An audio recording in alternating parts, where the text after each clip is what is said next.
আসসালামু আলাইকুম, আশা করি সবাই ভালো আছেন। পলিটেকনিক সিরিজের কেমিস্ট্রি এই কোর্সের আরো একটি অনলাইন ক্লাসে আপনাদেরকে স্বাগত। আজকের ক্লাসে আমরা আমাদের পাঠ্য বইয়ের ৩য় অধ্যায় গ্যাস বা গ্যাসের ধর্ম এই চ্যাপ্টারটা নিয়ে বিস্তারিত আলোচনা করব।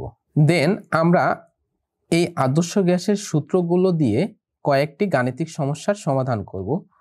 শুরুতে আমরা যে ম্যাথটি করব সেটি হচ্ছে স্থির তাপমাত্রায় 2 অ্যাটম চাপে অর্থাৎ 2 বায়ু চাপে কোনো গ্যাসের আয়তন 550 মিলিলিটার, 5 অ্যাটম চাপে তার আয়তন কত হবে। এখানে তাপমাত্রাটা কি স্থির। তাপমাত্রা যদি স্থির থাকে তাহলে কোন সূত্র অ্যাপ্লাই হবে বলেন তো? বয়েলের সূত্র অ্যাপ্লাই হবে। যেহেতু আমরা বয়েলের সূত্র যখন আলোচনা করেছিলাম বলেছিলাম বয়েলের সূত্রে কে কনস্ট্যান্ট থাকবে? তাপমাত্রা কনস্ট্যান্ট থাকবে। তাহলে স্থির তাপমাত্রায় কোনো গ্যাসের 2 অ্যাটমসফেরিক চাপে কোনো গ্যাসের আয়তন 550 মিলিলিটার হলে 5 অ্যাটম চাপে অর্থাৎ 5 বায়ু চাপে ওই গ্যাসের আয়তন কত হবে। এখন এটিএম দ্বারা আমরা কি বুঝি? এটিএম হচ্ছে বায়ু চাপের সংক্ষিপ্ত রূপ। এটিএম বলতে অ্যাটমসফেরিক ইউনিট বোঝায়, অ্যাটমসফেরিক ইউনিট অর্থাৎ সাধারণ বায়ু চাপ। তাহলে স্থির তাপমাত্রায় 2 অ্যাটম চাপে কোনো গ্যাসের আয়তন 550 মিলিলিটার হলে 5 অ্যাটম চাপে তার আয়তন কত হবে। এখন স্থির তাপমাত্রা বলা আছে। আমরা যখন বয়েল এবং চার্লসের সূত্র আলোচনা করেছিলাম তখন বলেছিলাম যে স্থির তাপমাত্রা অর্থাৎ তাপমাত্রা এই রাশিটা কখন কনস্ট্যান্ট থাকবে? বয়েলের সূত্রে কনস্ট্যান্ট থাকবে। তাহলে এইখানে আমরা বয়েলের সূত্রে অ্যাপ্লাই করব। বয়েলের সূত্রের সমীকরণটা কেমন ছিল? বয়েলের সূত্রের সমীকরণটা ছিল যদি তাপমাত্রা কনস্ট্যান্ট থাকে তাহলে কোনো গ্যাসের আয়তন তার চাপের ব্যস্ত অনুপাতিক। এখন এই সমীকরণ থেকে আমরা কি লিখতে পারি যে V is equal to K 1/p, কেটা হচ্ছে সমানুপাতিক ধ্রুবক, বা পিটাকে যদি আমরা ভির পাশে নিয়ে আসি, যেহেতু পিটা রাইট হ্যান্ড সাইডে ভাগ আকারে আছে তাহলে লেফট হ্যান্ড সাইডে যদি তাকে নিয়ে আসি তাহলে কি হবে? গুণ আকারে হবে। তাহলে আমরা এখানে লিখবো পিভি সমান সমান কে কনস্ট্যান্ট। আমরা আগেই জেনেছি যে কোনো একটা সমীকরণের কোনো এক সাইডে যদি কনস্ট্যান্ট থাকে তাহলে ওই সমীকরণটা কি হয়? আজীবন, অর্থাৎ সময়ের সাপেক্ষে তাদের মানের কোনো কি হয় না? পরিবর্তন হয় না। তাহলে পিভি অর্থাৎ চাপ এবং আয়তনের এই গুণফলটা অলওয়েজ কি থাকবে? কনস্ট্যান্ট থাকবে। কত সময় পর্যন্ত কনস্ট্যান্ট থাকবে? আনলিমিটেড, অর্থাৎ কিয়ামতের আগ পর্যন্ত এই পিভি এই রাশিটা কি থাকবে? কনস্ট্যান্ট থাকবে। এখন আমরা যেহেতু এই চাপ এবং আয়তনের গুণফলটা কনস্ট্যান্ট থাকবে, সময়ের সাপেক্ষে তাদের পরিবর্তন হবে না, সেই ক্ষেত্রে আমরা লিখতে পারি যে P1 V1 is equal two P2 V2।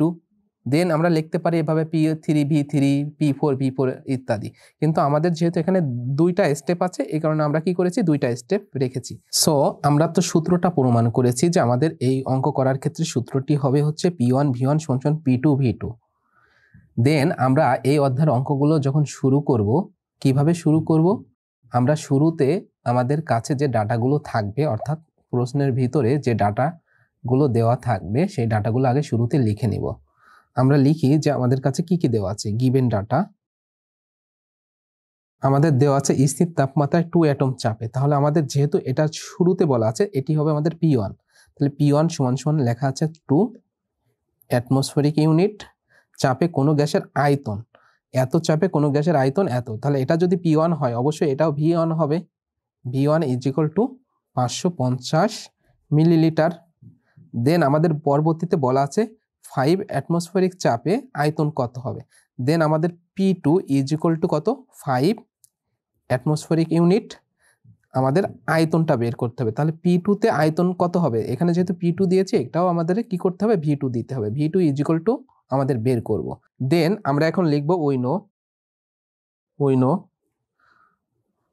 আমরা জানি যে P1 V1 সমান সমান P2 V2, বা আমাদের বের করতে হবে V2। তাহলে V2 সমান সমান আমরা লিখবো হচ্ছে কি? V2 is equal two P1 V1 ভাগ P2, অর্থাৎ V2 কে আমরা এই পাশে রেখে দিয়েছি, P2 কে আমরা এই পাশে নিয়ে আসছি।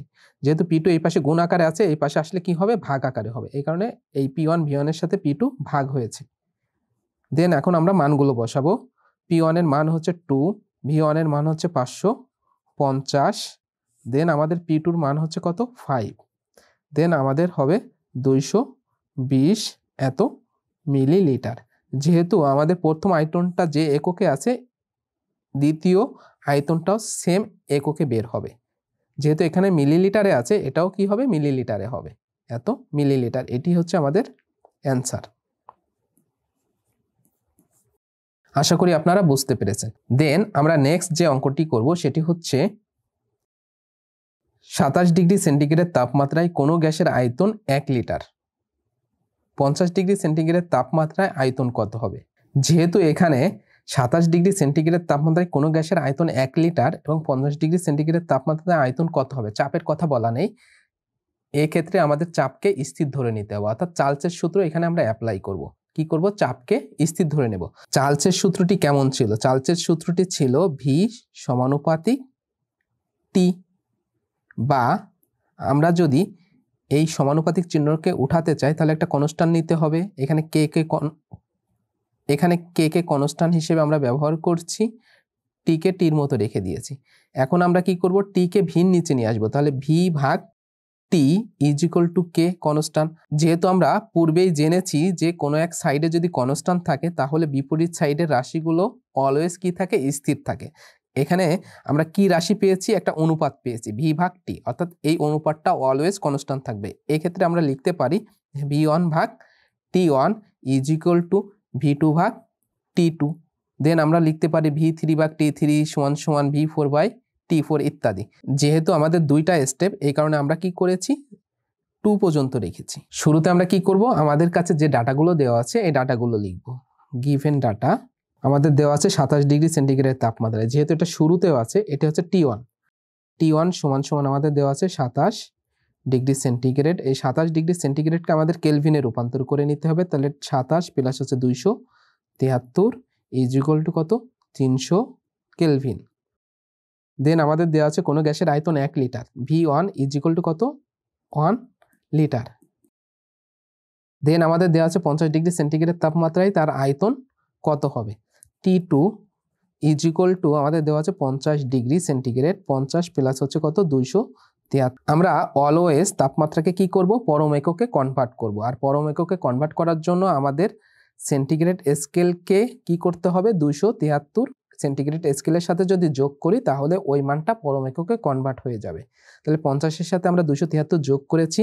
দেন আমাদের মানটা হচ্ছে কত, 323 কেলভিন। দেন আমরা এখন লিখব উইনো। আমরা জানি, আমরা কি জানি, আমরা জানি হচ্ছে এই সূত্রটা, যেমন V one by T one সমান সমান ভি টু ভাগ টি টু। এখন আমরা মানগুলো বসাবো।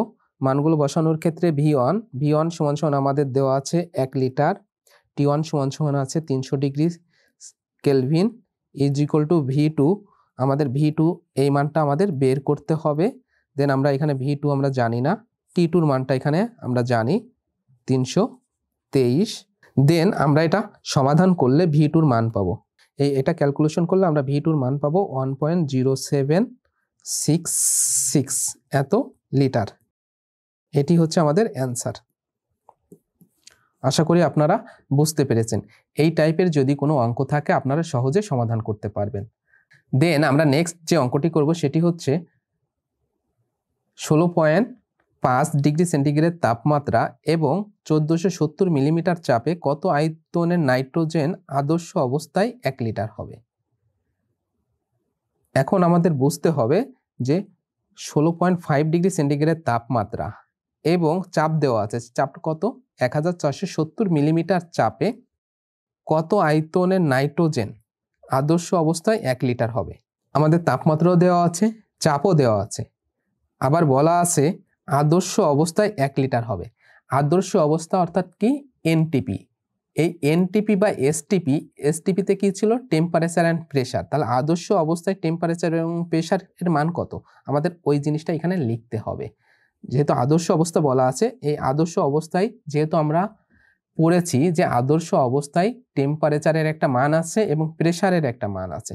এই আদর্শ অবস্থায় টেম্পারেচারের যে মানটা, যেহেতু এটা শেষের দিকে আছে, এক্ষেত্রে এই আদর্শ অবস্থাটা হবে কি 2, ধাপ নাম্বার দ্বিতীয়। এই আদর্শ অবস্থায় আমাদের টেম্পারেচার T2 হচ্ছে কত, 25°C এবং প্রেশার P2 হচ্ছে কত 760 মিলিমিটার পারদ-চাপ। আর এখানে আমাদের V2 = দেওয়া আছে কত 1 লিটার। এখন আমাদের T1 = কত দেওয়া আছে?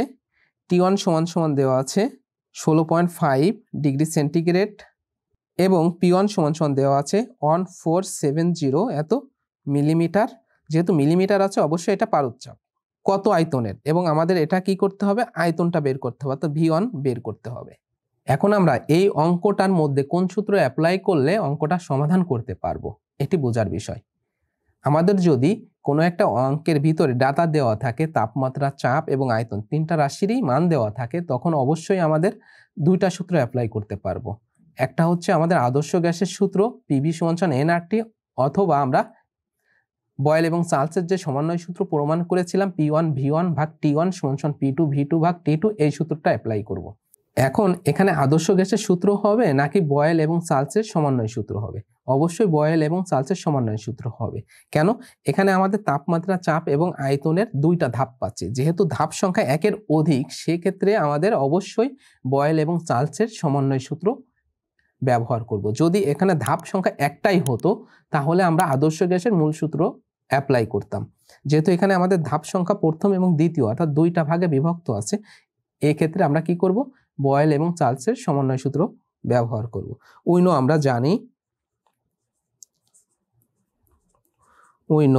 আমরা জানি যে P1 V1 ভাগ T1 = P2 V2 ভাগ T2। এখন আমরা এই মানগুলো বসাবো।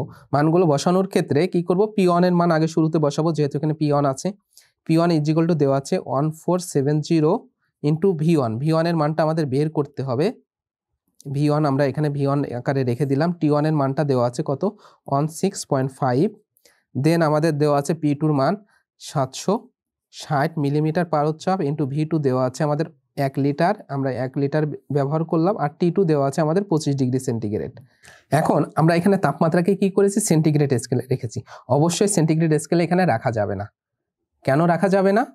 আমাদের অবশ্যই এখানে সেন্টিগ্রেড স্কেলকে কেলভিন স্কেলে রূপান্তর করে নিতে হবে। এই কারণে আমাদের T1 এর সাথে 273 এখানে অবশ্যই যোগ করব, আবার 25 এর সাথে 273 যোগ করব। যোগ করে এবার আমরা যদি ক্যালকুলেশন করি তাহলে আমাদের V1 এর মান পাবো। V1 = এখন আমরা যদি এই মানগুলোকে ক্যালকুলেশন করি তাহলে আমাদের V1 এর মান পেয়ে যাব। আর V1 এর মান তখন আমরা পাবো হচ্ছে কি 2 লিটার।